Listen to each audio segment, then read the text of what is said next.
Are you getting as big of a rush from Cooper as Jerry Jones is? How about Tua? Are the Dolphins going to continue their role on Thursday night in Green Bay?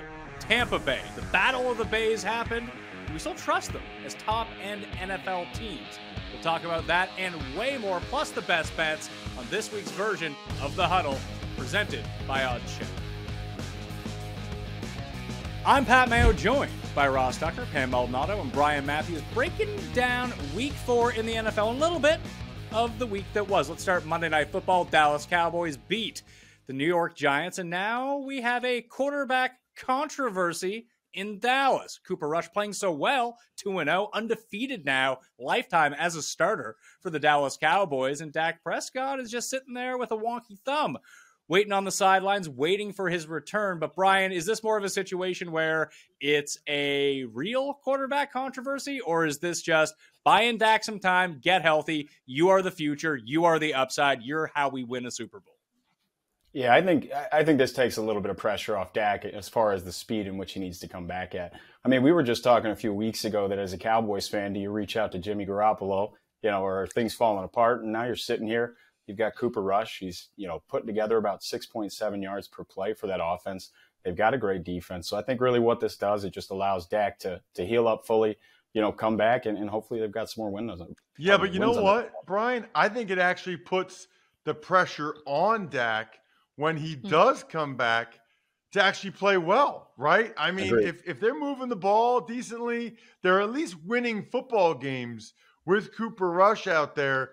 When Dak comes back, the onus is on him to keep this train moving and to play well and win games, because now all the Cowboys fans have seen they can win with Cooper Rush. If they lose with Dak, that would be a real bad look for Prescott. Yeah. Pam, to kind of jump in on that a little bit more, let's say Dak comes back 3 weeks from now and starts playing poorly. There's going to be the clickbait headlines of, hey, Cooper Rush should be starting, especially if he continues to play well over this period. If they go back to Dak, which they will, is there any chance they give up on him at some point this season? Zero chance.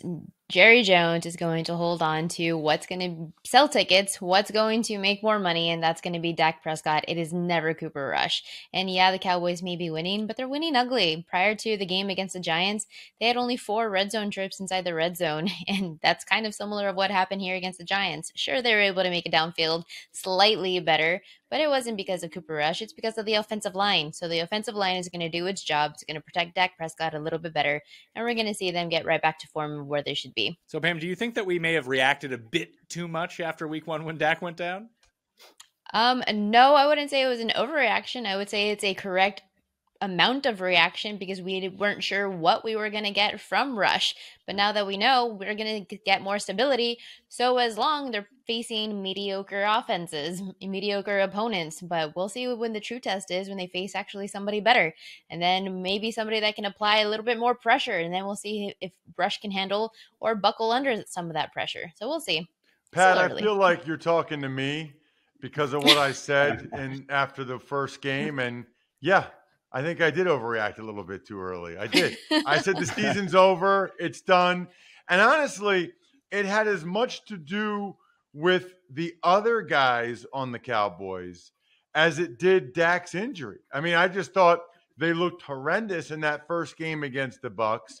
The receiving core was really bad. The offensive line had major issues. I got to give them kudos. The offensive line has played much better. I thought Jason Peters looked good in his stint at left guard on Monday night. Tyler Smith might be the best of the first-round left tackles that were taken. He's playing certainly better than guys like Ike Ekwonu and Evan Neal. The receivers are playing better. You know, CeeDee Lamb had a terrible drop on Monday night. He also had an amazing catch. Noah Brown's done some good things. They're getting Pollard involved more. And what we don't talk about enough is their defense has played awesome. Better than I thought their defense would play. So I don't know about Pam or Brian, but I will raise my hand and say, yes, I did overreact a little bit too early. The Cowboys look like they're going to be in the mix until the end. Let's move to the two teams that are still without a loss on their schedule so far. The 3-0 Philadelphia Eagles and mainly the 3-0 Miami Dolphins, who staged another fourth quarter comeback, knocking off the Buffalo Bills, who I thought were going to absolutely trounce them. And if you look at the box score, it looks like they did trounce them, yet somehow they couldn't score any points the entire game. It was kind of mind-boggling watching it as well. It's like, hey, they're just moving the ball without impunity here, and they can't stop them. But all of a sudden, here are the Dolphins. They just kind of linger around in these games. It's so weird. So to look at their odds right now, the Bills are still the favorites in the AFC, but the Dolphins are now the fourth favorites at 8-1. They're 16-1 to win the Super Bowl. Ross, if you were the 72 Dolphins, would you start sweating here? No, I would not be sweating at all. And I would say I still think the Bills are going to win that division. Now, the injury woes for the Bills are a little bit concerning. Micah Hyde being out for the year is problematic. I think he's one of the better safeties in the NFL, and they have an awesome combo with him and Poyer. And then just how long are these other guys going to be out in terms of it affecting them for winning the division or for seeding in the AFC? They were down 6 defensive starters against the Dolphins, and as well as their center, Mitch Morse. How fast do these guys get back? Does it affect them this week against Baltimore? I mean, these are the things we need to know, because if it affects them again this week against Baltimore, they take another loss, well, then I might change my mind a little bit. Brian, I want to go to you about the Dolphins. I mean, I think we all kind of agree, like, it's not that they're not for real. They're a good team. What's a realistic expectation for what the Dolphins can do for the rest of the season? I mean, so far what you're saying, I think there's going to be some regression, but they're a solid team. They're finding ways to win, in hard games, close games against good teams. They've already beaten some good teams. So, I think this is kind of, what you're going to see, week in, week out, if they can continue to win these close games. But I do agree with Ross. I still think the Bills are the favorite to win this.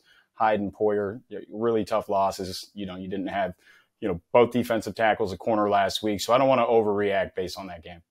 I absolutely would not be putting any futures tickets on this Miami Dolphins team, because preseason, all the hype was surrounding the offensive weapons that the Dolphins have. And it's rightfully so. You have Tyreek Hill, and then Jalen Waddle. You have some of the fastest receivers in the NFL.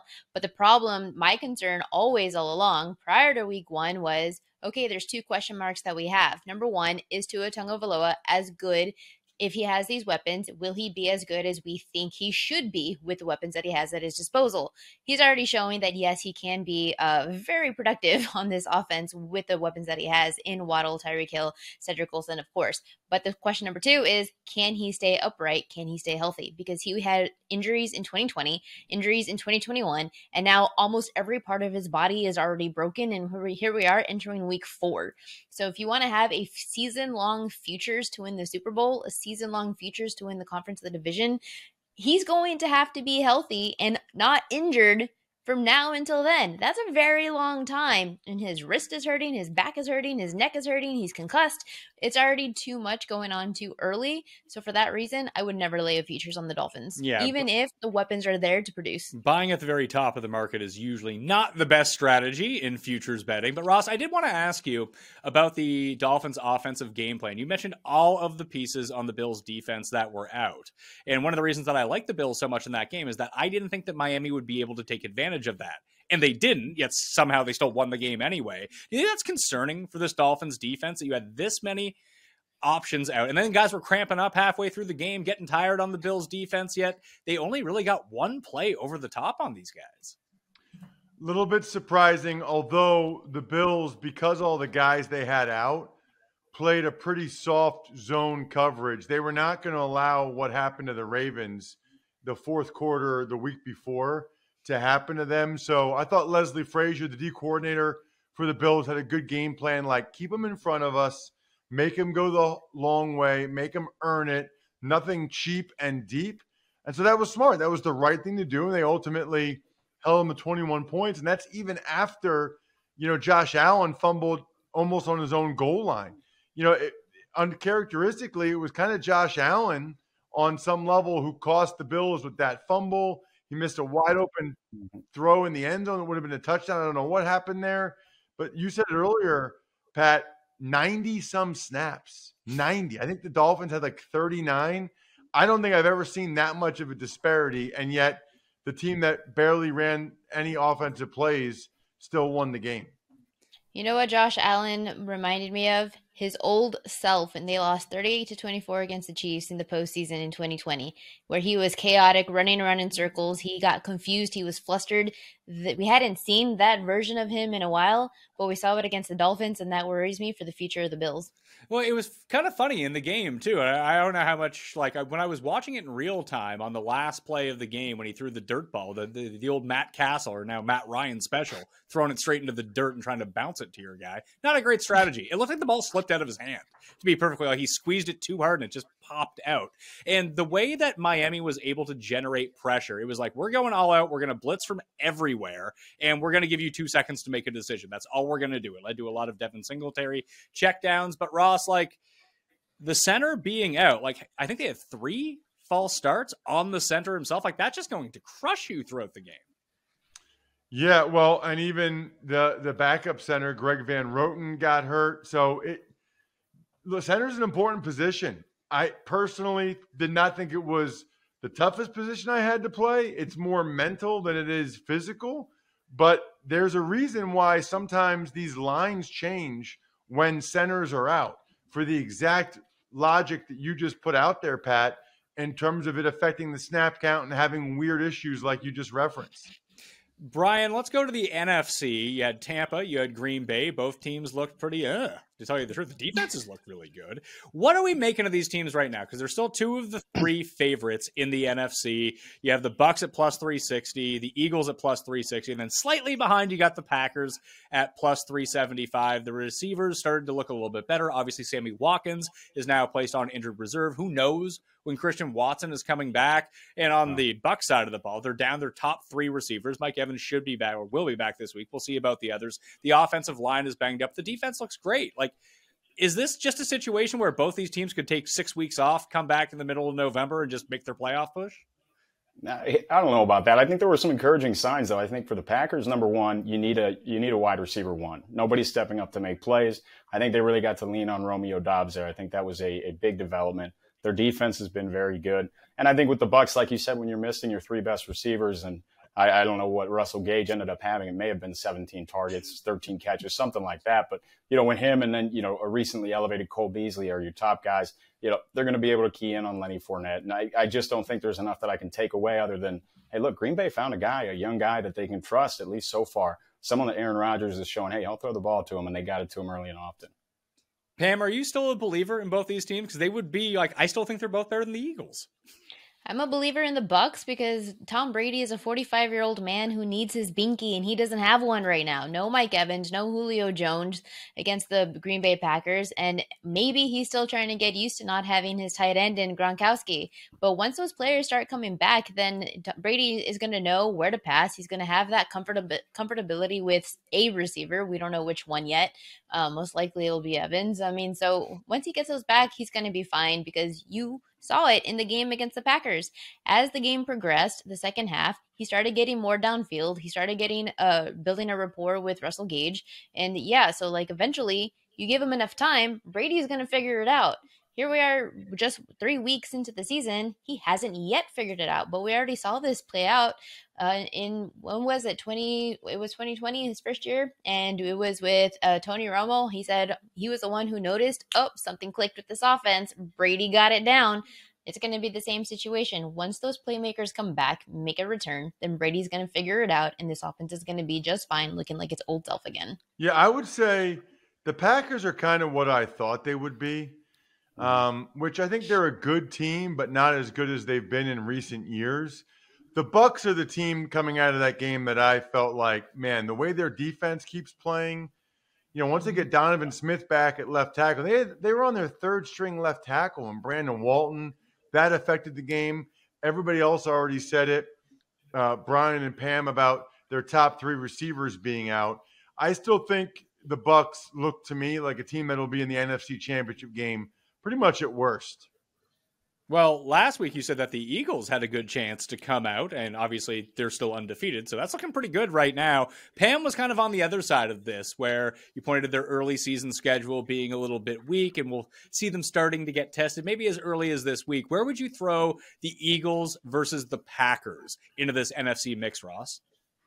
Yeah, I think the Eagles are the better team. Now, the question there, right, is how healthy are both of them when they face off against each other in the playoffs, if and when? And then how well do the respective quarterbacks play?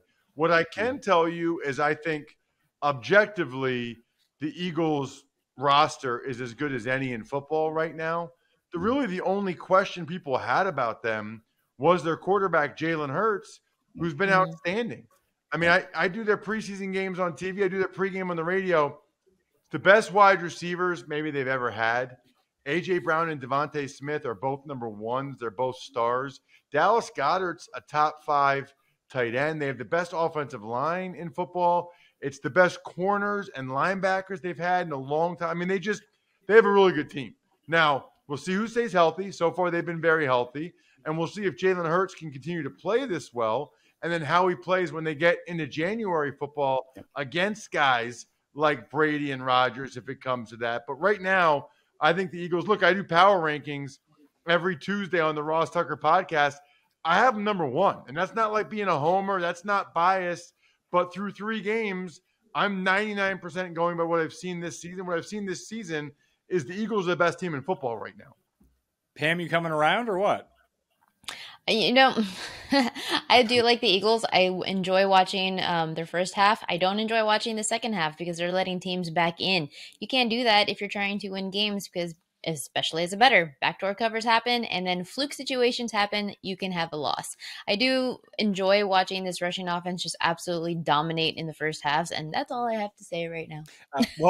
Brian, we get to see the Eagles again this week. It's the Doug Pederson Bowl with Jacksonville traveling to Philly. At DraftKings Sportsbook, the Eagles opened up as 7-point favorites. It's now down to 6.5, and we always talk about as Ross mentioned, a center, a left tackle, that's worth so many points on the spread. If a quarterback goes out, that could be 10 points on the spread. What was the difference between Doug Pederson and Urban Meyer? Like 30 points per week on the spread? Yeah, you might get 32.5 there. What do you make of this game? And per all the advanced metrics, Jacksonville's the best team in football right now. And I get that. And initially I thought, okay, plus 6.5. But I mean, just even before this, just looking at Philadelphia, they're allowing, the least amount of yards to opposing wide receivers on the outside. They are a full team, and it's tough. When Jalen Hurts is able to drop back, and if he doesn't have someone open, and he gives you that ability to just, pull the ball, tuck it, and run for 5, 6, 7, 8 yards, possibly more, they can really eat up time. And, just like Ross said, those receivers, tight ends, Miles Sanders, he's still solid. I'm kind of leaning toward Philly in this one. I know everything's kind of telling me the opposite. I've found this one a really difficult one to break down from a spread perspective, Pam. I do feel like taking the points with Lawrence that, like I said, by the advanced metrics, by DVOA, I mean, it's not that Philly's a bad team. They're up there as well. But Jacksonville is like ahead of the pack at the moment that it still seems like we might have an opportunity to buy low on some of these points with Jacksonville if they truly are for real. I have a couple of question marks for both of these teams in the Jags and the Eagles. For the Jags rushing defense, they're ranked first, and I'm surprised because the Colts running back in Jonathan Taylor, he had only 9 rushing attempts in the entire game. In the other 2 games that he has played, Taylor rushed for 21 plus. So how good of this rushing defense is the Jags really? That's question number 1, because when they face Washington and Chargers, neither of those teams run. Well, the Eagles also have a question mark in their passing defense, top 5 against the pass, but they were up 31-14 to the Lions, and they won by only 3 points. Why? Because the Eagles gave up 240 total yards, 6.8 yards per pass to Jared Goff, and then faced Kirk Cousins in primetime, who we know is not good, and then you got Carson Wentz. So I believe that both of these teams statistically are looking better than what they actually are or could be. So this is going to be a true test for both, but I'm going to be leaning to the Jaguars here, plus 6.5. I'm not worried that the line is 6.5 down from 7, because this is a play on Trevor Lawrence, who has shown drastic improvements from last season to this season through the 3 games already. He was sacked 32 times last year and had 17 interceptions. Well, so far, he's only been sacked twice, and now he has only 1 interception. So because of that level of improvement that we have seen, this matchup absolutely can be competitive. So I'm definitely going to back the dog. Yeah, I got to tell you, Pat, I'm with Pam. I would only lean to the Jags. This is a no play for me, but I wouldn't lay that many points. The Jags just won 2 NFL games in a row by 24 points or more. They have a new head coach in Doug Pederson that I think they love, and why wouldn't they? Mm-hmm. I'm pretty confident they hated their coach last year, Urban Meyer. Now they got a guy they love. They believe in what he's preaching. They've got 2 blowouts in a row. When that happens in the NFL, and I can speak to this, you think you're unstoppable. You think you're unbeatable. And by the way, they love Pederson. They know this game means a lot to him. Coming back to Philadelphia, this team that fired him after he won a Super Bowl there, they know this game matters for Pederson, and I think they're going to pull out all the stops. I could only lean Jacksonville getting the points in this one. And you can talk about the Chargers last week, how they had almost nobody on their roster left because of injury, and Justin Herbert, the quarterback, probably didn't even have any ribs in that game. You can make those arguments, absolutely, but you can also make the argument that the Jaguars offensively did what it was supposed to, and that was beat up on a wounded team and demolish them. They could have easily let the Chargers hang in there and find a way to like hang around, but they didn't. They went in, they cleaned up shop, and they got it done. And it's largely Doug Pederson. I believe that he has that culture built up around him that says, we're going to come in and we're going to destroy, take every opportunity that we can. And the Jags took that opportunity. So I like it. Let's talk about some of the surprising money makers of the season. Not surprising Atlanta is cashing against the spread every week, to me at least. Apparently everyone out there thinks they're terrible. Not the case. Great offense. Horrible defense, but great offense so far this season. Very efficient. But we have Atlanta, we have Detroit, and we have the Houston Texans, Pam. They are 8-0-1 against the spread so far this season. Now, Detroit's a big favorite at home against Seattle this week. The Houston is now down to plus 4.5, hosting a banged up Chargers team. And Atlanta's down to 1.5 against the mighty Jacoby Brissett-led Cleveland Browns. Both for this week or even long term, which one of these teams do you think will continue to be overvalued and keep covering?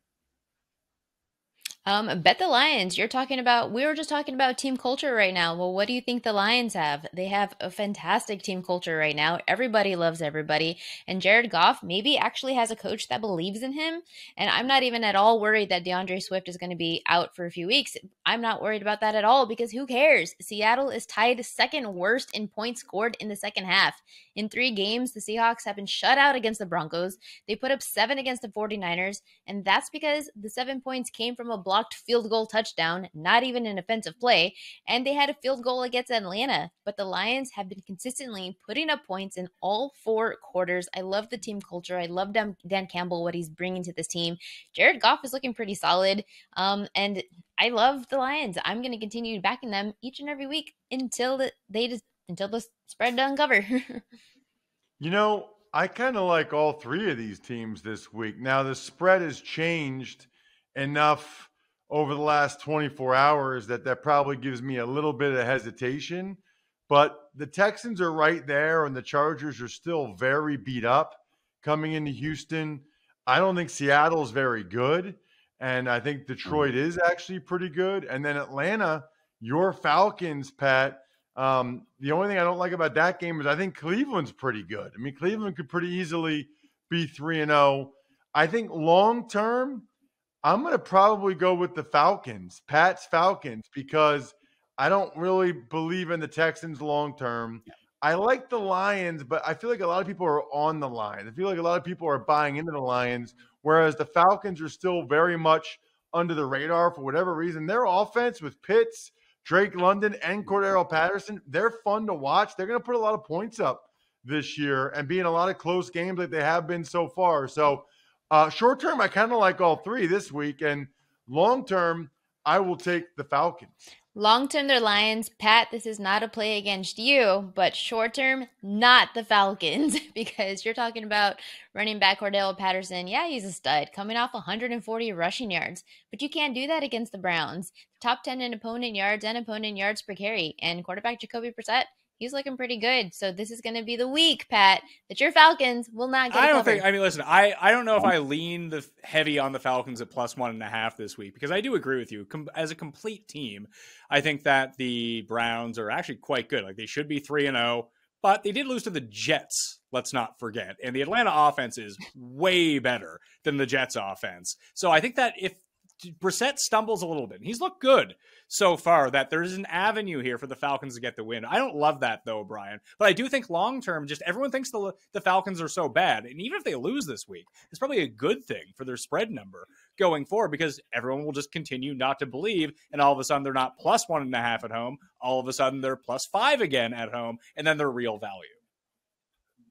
Yeah, no, I agree with you there. I think long-term, Atlanta's the play. They do score points. You have weapons on offense. I do agree with Pam, though, this week. I'm backing the Browns at minus 1.5. We talked about Jacoby Brissett and laying points. I mean, he looked pretty darn good last week. And I think, the emergence of David Njoku, him getting on the same page with Amari Cooper. I think Amari Cooper is the first Browns receiver to have back-to-back 100-yard games since maybe 2003. It could be off there, but either way, I think he's shown that. Look, they're going to run the ball, and as long as he doesn't turn the ball over, that's a tough team to face. Nick Chubb will just wear you down, in this Atlanta defense, they're not great. Let's talk Thursday night football. Miami with a banged-up Tua, as Pam has already laid out, are 4-point underdogs in Cincinnati. The reeling Cincinnati Bengals get their win against those mighty New York Jumbo Jets.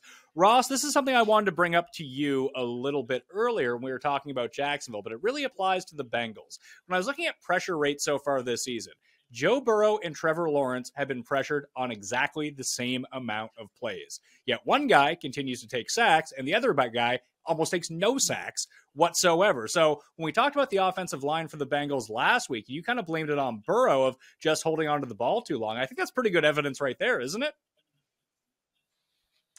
It is, Pat. Thank you for bringing this up yet again. This is a major topic for me, probably because I have PTSD from being an offensive lineman in the NFL and certain quarterbacks holding the football.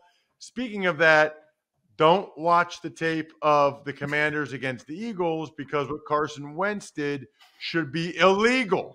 He refused to throw the football. I like that, though. I like combining those stats, the pressure stats versus the sack stats, because really that is a reflection of the quarterback as much as anything else. And I do think that's noteworthy. However, I got to tell you, Pat, this is an unbelievable spot for the Bengals. Unbelievable. They're playing at home, and they're wearing the white tiger, the white uniforms, which looks so sweet. The Dolphins are so banged up. Tua has 7 injuries, and they were just on the field for 90 snaps on Sunday. The defense was. Now they're going to play again on a Thursday. I don't like that the line keeps creeping up, and I don't typically like to lay more than 3. But I'm still going with the Bengals here. This is an all-time great spot for a million different reasons. Give me Cincy laying the 4.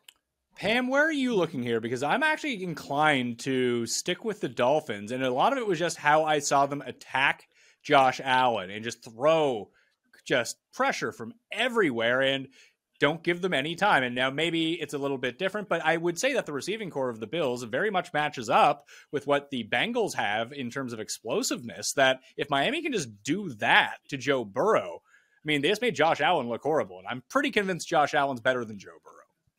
I don't have a strong feel for this game as far as the point spread goes, because it's 3.5 at home to the Bengals. I am inclined to agree with Ross here that this could be a huge bounce back spot for them, considering that the Dolphins don't really have a strong pass rush. So Joe Burrow could come out looking pretty stellar. But this Miami secondary, this is my worry. They are absolute trash. 320 passing yards to Lamar Jackson, 400 passing yards to Josh Allen, and back-to-back high volatility games. I'm inclined to definitely look at the home favorite with the Bengals, but I don't love that hook. And Teddy Bridgewater is still a very capable quarterback and really good as an underdog. So this is definitely more of a stay away from me. I would lean to the Bengals get the win, but the Dolphins perhaps get the cover. What do you think, Brian? Yeah, I would say the same. Bengals get the win, Dolphins get the cover. I don't know what Tua's situation is. Was it? We saw he was wobbly. Now we've got 5 different reports about 5 different injuries. I'm not sure anyone outside of the circles knows exactly what's going on. My lean, I guess would be Miami, points. But again, this might be a stay away game for me. Well, we got a lot of stayaways. We got a lot of indecisiveness, but it's time to make some money in week 4. So we need to get to Bet or No Bet, brought to you by My OC Premium. And don't forget to head over to oddschecker.com and sign up for your very own My OC premium account. For less than $1 a day, you'll have access to our gambling experts, exclusive picks for the NFL, MLB, college sports, NHL, UFC, NBA, golf, and so much more. But we're talking about NFL today on the Huddle, and we need to get some picks in here. Bet or no bet, Pam, where is your strongest lean on the board here? Give me the Browns -1 at the Falcons. We're talking about, I was getting really excited about the Browns just a few minutes ago, but Atlanta gave up 151 rushing yards to the Saints in Taysom Hill and Alvin Kamara. Well, Cleveland has the #1 rushing offense, and Nick Chubb, absolute stud. 2 games of over 100 rushing yards. Kareem Hunt, an absolute stellar compliment. If the Cleveland defense can keep Atlanta running back Cordero Patterson in check, who else do the Falcons have to turn to? Marcus Mariota, who's the second best rusher on the team. It's a one-man show over there for that offense in Atlanta, and you have 3 players that you have to contain in the Browns. So give me the Browns -1 at the Falcons. I'm with Pam there, but I don't know about having, 1 or 2 players to corral. We're forgetting about Kyle Pitts and Drake London. I think they're actually, showing up a lot better than what many people expected. But still, I agree on the fact that, look, the Browns are just going to pound the ball. They're a solid team. They're not turning the ball over at a high rate. And I think, Atlanta going into Seattle and getting their first win or winning against them, I think, that the Browns are in a prime spot to control the clock, play mistake-free football and come out with a win. Yeah, I mean, I'm going to pick. Go ahead, Pat. I was going to say Atlanta's case in this game to me would be that they continue to pile it on with a sufficient offense, continue to pile up points, and then you get to a spot during the game where you make Brissett have to make some throws. And Atlanta has actually looked pretty good in capitalizing on that. Like they sealed that game after the Mariota fumble last week. They pressured Geno to the point and just dropped him. And then it left them 4th and 22, and that was the end of it. I could see it turning out, although I do have that trepidation, like Pam mentioned, that if Cleveland just runs the ball, I don't see how Atlanta stops them. So 2 thoughts. One is Atlanta ultimately is just a great teaser leg in my mind, right? Mm-hmm. I think it's going to be a close game. I love teasing the Falcons up to 7.5 right now. You get through the key numbers of 3 and 7. I know we're going to get to some more pleasers in a little bit and teasers, but I like Atlanta quite a bit as a teaser leg. And then the game I like the most is the team that used to be in Cleveland, the Baltimore Ravens, getting 3.5 at home against a still very beat up Buffalo Bills team. They're coming off of a devastating game. I don't know how many of the other guys will be back. We know Micah Hyde will not. And the Ravens are good. I think Lamar Jackson's probably the MVP of the league so far this year. So I like the Ravens getting 3.5 at home against the Bills. I can't make a decision on that spread because of the way that these 2 teams can score deep touchdowns so quickly that if you said it 6.5, it feels like it's the same as 3.5 with these 2. It just feels like with all of the injuries to the back end and the way that Baltimore's been throwing the ball so well downfield, ditto with the Bills and this entire banged up Ravens defense, that I think we got saved a few points on this over-under because of what Buffalo looked like in Miami last week. That I think I'd lean the over, Pam, in this rather than taking the side. Browns. Just Browns? Easy. All right. There we go. Browns easy. I mean, we have to make a bet off air about this. What will you give me? You're pretty confident in this. What will you give me on Atlanta money line? This is, the Browns -1 will likely be my best bet. I usually don't make my best bets official until about Thursday, but this is looking to be it early on. All right, teasers and pleasers then. Ross talked about the Atlanta Falcons and teasing them up because it's unlikely that the Browns blow anyone out. Brian, is there any sort of piece that you can see that we can add to that?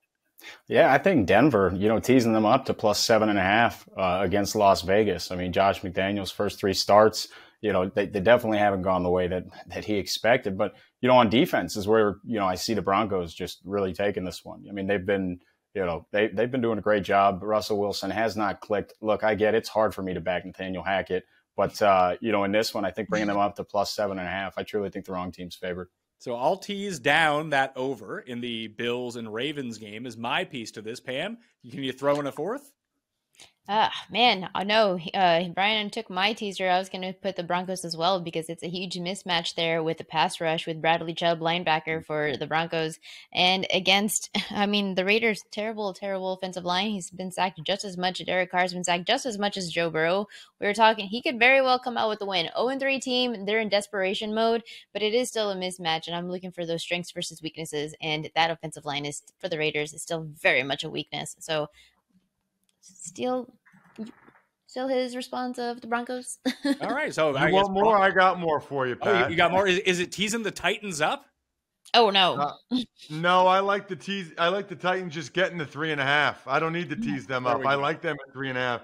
I like teasing the Rams up to +8 against the Niners, who were totally inept against the Broncos, and now they have to play without their all-pro left tackle, Trent Williams. I like teasing the Bucs up to 7.5 against the Chiefs. The Bucs are getting some of their reinforcements back.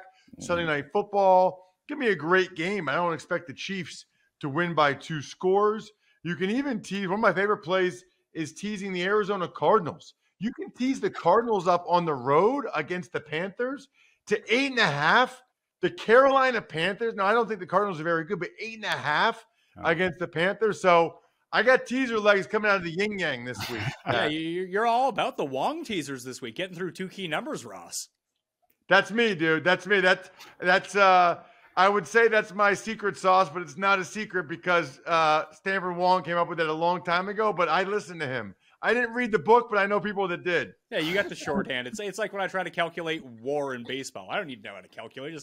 I'll look at the number, you tell me what it means, and I'll figure it out from there. I hope you figure it out. Definitely listen to Ross because he's the one who said that he loves these teasers. So back him because he has all the confidence over here. Yeah, I'm not playing it. I played my first teaser of the year last week. And I tried to just take my money because I played the Steelers and the over. Teased one down, teased the Steelers up to 10.5. Felt pretty good. Went to sleep, woke up, and didn't realize how it didn't cash. Then I had to go watch the end of the game. I was like, oh, good God, this is horrible. Anyway, that will do it for Week 4 on The Huddle, presented by OddsChecker.